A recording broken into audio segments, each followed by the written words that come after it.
Tuvalu के लिए समुद्र जीवन है, लेकिन अब यही समुद्र इसकी सबसे बड़ी चुनौती बन गया है। यहाँ हर मीटर मायने रखता है। पिछले 30 वर्षों में यहाँ समुद्र का स्तर करीब 15 सेंटीमीटर बढ़ चुका है। कभी यह धरती स्थिर थी, जीवन समुद्र से जुड़ा था। अब समुद्र हर दिन और करीब आ रहा है। तुवालू की सबसे बड़ी समस्या यह है कि यह बेहद नीचा देश है।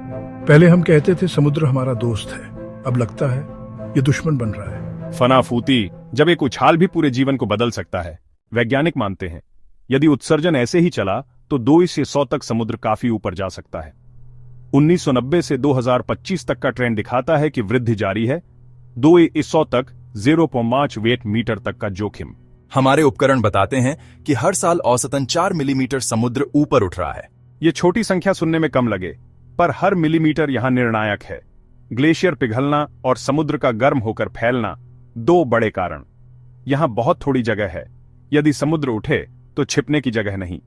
तूफान के साथ आने वाली ऊंची लहरें हालात और बिगाड़ देती हैं।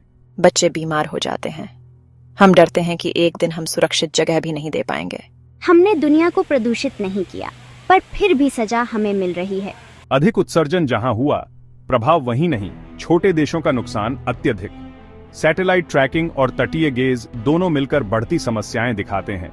हर तूफान अपने साथ घरों की बर्बादी लेकर आता है, और प्रभाव सिर्फ भौतिक नहीं, संस्कृति और विरासत भी खतरे में है।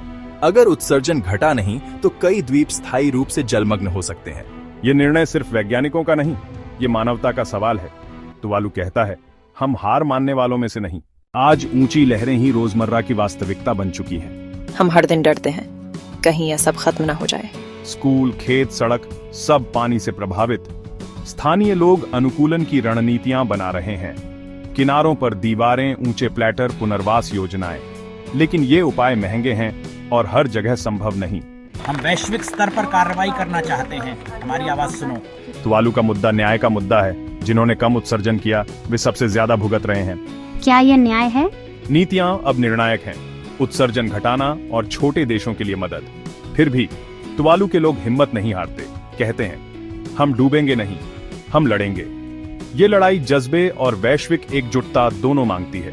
तुवालू का भविष्य हमारी साझा जिम्मेदारी है। समुद्र का बढ़ता स्तर केवल जमीन ही नहीं छीन रहा, यह तुवालू के सबसे बुनियादी संसाधनों को भी नष्ट कर रहा है। तुवालू में अब भूमिगत पानी लगभग पूरी तरह बेकार हो चुका है।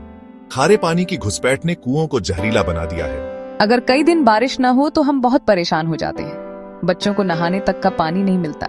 समस्या सिर्फ पानी की प्यास तक सीमित नहीं है। तुवालू की जमीन पर अब खेती करना लगभग असंभव हो गया है।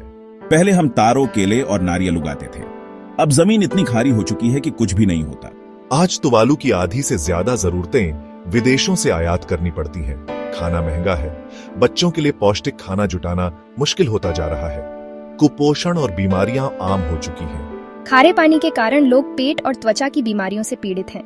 हमारे पास दवाइयां भी सीमित हैं। लेकिन उम्मीद अभी भी बाकी है। लोग मिलकर कम्युनिटी गार्डन बना रहे हैं। ये हमारा छोटा बगीचा है। ये हमें सिखाता है कि हम हार मानकर बैठ नहीं सकते। पानी और भोजन, तुवालू में अब यह जीवन का सबसे बड़ा संघर्ष है। यह आसान नहीं है, लेकिन यह तुवालू की जिजीविषा का प्रमाण है। वे कहते हैं, अगर दुनिया ने हमारी मदद की तो हम बच सकते हैं। जब तक हम हैं, हम अपने तरीके से जीना सीख लेंगे, वरना एक पूरा देश भूख और प्यास से मिट जाएगा। तुवालू का कार्बन उत्सर्जन दुनिया में सबसे कम है, लेकिन जलवायु संकट का सबसे बड़ा बोझ वही उठा रहा है। यह अन्याय नहीं तो और क्या है?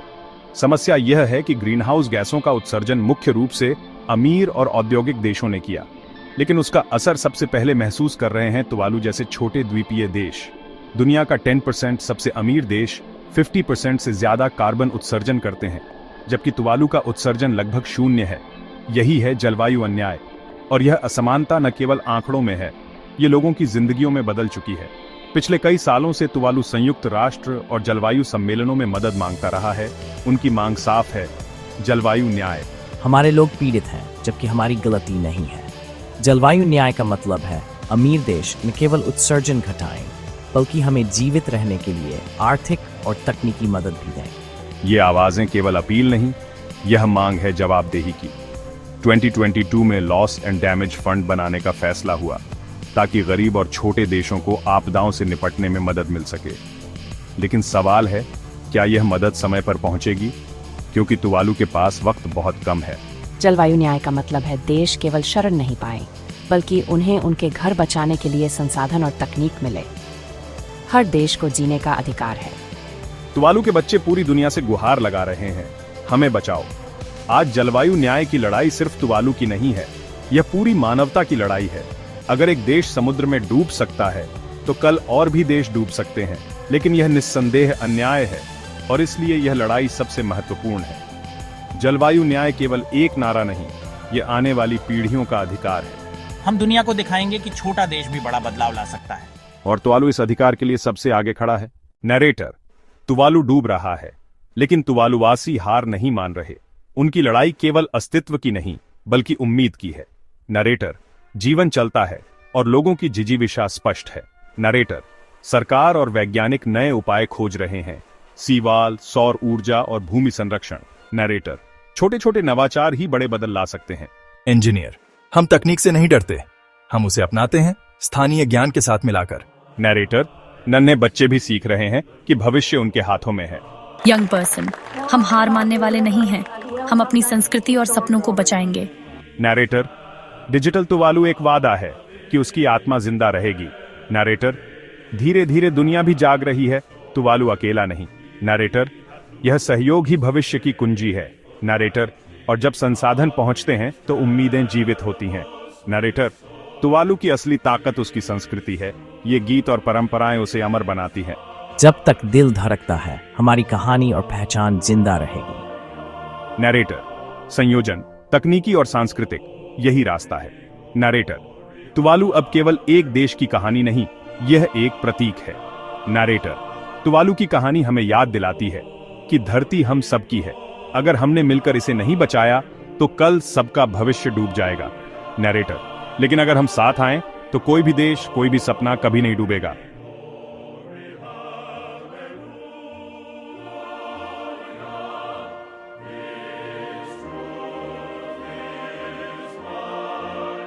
जब बात न्याय की आती है तो सवाल सिर्फ तकनीकी नहीं, यह नैतिक है।